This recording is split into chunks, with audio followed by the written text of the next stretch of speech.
Hey, my name is Heavens and welcome to my Road to 5.6 Bill XP series. This is episode 4, a magical double XP. Our first week of August was spent trying to prepare for double XP live by mixing our potions, collecting phoenix feathers, and making super anti-fire potions in preparation for the massive amount of Elder Overload salves and power burst potions that I plan on making. That was all a bit uneventful, but double XP finally got underway and our gains can finally begin. A quick shout out to the efficiency expert Citadel. I use them every double XP for their excellent hosting of portables, and it's way less laggy than somewhere like Lumbridge Market. For those that don't follow along with the RuneScape news, Jagex recently updated double XP to provide 48 hours of in-game time to spread your gains over 10 days. But this time around, they even added a pause timer which lets you pause the 48-hour countdown, allowing you to do something like PVM without losing out on your double XP time. Something I plan on making use of this where possible. But for the most part, we'll be spending our 48 hours at the EE Citadel. So, let's start it off strong with 120 mil Herblore XP, while making some power bursts of vitality. These are quite expensive to make, but all those Sarah Brew drops from Nex have come in clutch, and will now have more than enough to last a lifetime. In almost no time at all, we've hit 130 mil Herblore XP, and it was going so fast that I completely missed getting 140 mil XP too. But then it really started to slow down, as we began working on the real potion that I needed to make. We had to make 7,000 Elder Overload salves from scratch.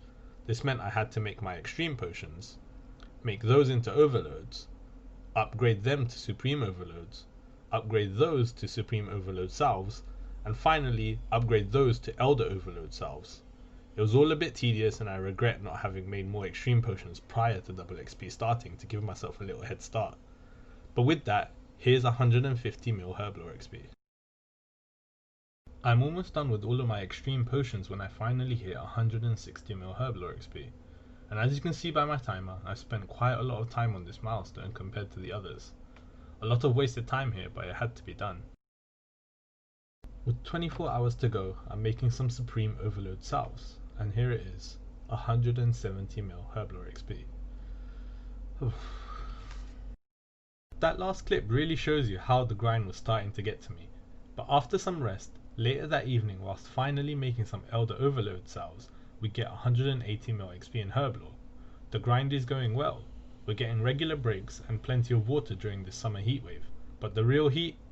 4 billion total XP has been achieved on the account. The remaining 1.6 bill XP is going to be painful, but we're going to be ready for it. After that huge milestone, we hit 190 mil Herblore XP, and I felt I needed a break before finishing off the grind. Thank Jagex for the pause timer, because I could finally go and PVM a bit without worrying about the dreaded XP waste. It seems RNGesus agreed with me, and I deserved the break because finally after so many ED3 kills, I got an Eldritch crossbow piece. Not only is this the first personal one that I've ever gotten, it's the first one I've actually ever witnessed in any of the group runs that I've done. The frustration was starting to show at this boss, especially because I had no clips to show off where my ED3 kills were going. After that drop, we finally worked our way back to the Varrock Fountains, and this is it. The last batch of overloads I'll ever need to make, and that's our 8th skill knocked off. We are done with Herblore forever. I still have 13 hours of double XP time to go, and I'm going to use that on summoning to use up my charms from 200 mil Slayer. Luckily we have plenty of leftover supplies from Herblore which we can now sell on to fund the spirit shards needed to make the 50k charms or so that I have in the bank. It's not quite enough for 200 mil, but whatever progress we can make is going to be great for later on. I opted to go with the Tavali buy and sell method to really power through as many pouches per hour as I could, and the XP, especially from my blue charms, was ridiculous. I ended up not bothering to record the milestones, and instead, here's 110 mil and 150 mil XP in summoning. And that is essentially the end of my double XP, as we spent the rest of the time just AFKing things like dummies and proteans. We'll come back to see how we got on when we jump into RuneClan at the end of the video, but remember, it's only halfway through the month at the moment. How much more can we cram into the month of August? Well, here's a very short musical montage on how we got on with PVM this month, and cue the music.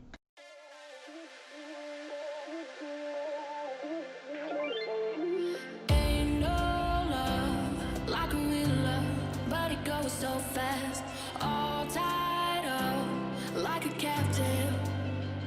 I'm on to you, used to pay to my life, standing on rainbows, playing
And I bet you didn't expect to see me back at the Varrock Fountain so soon.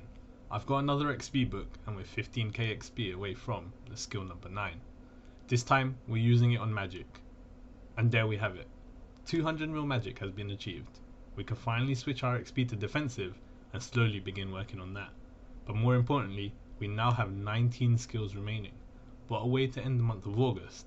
So let's jump back into RuneClan and see what the XP gains look like. I've got 2 filters set up this month, one for August as a whole and one for the double XP live event.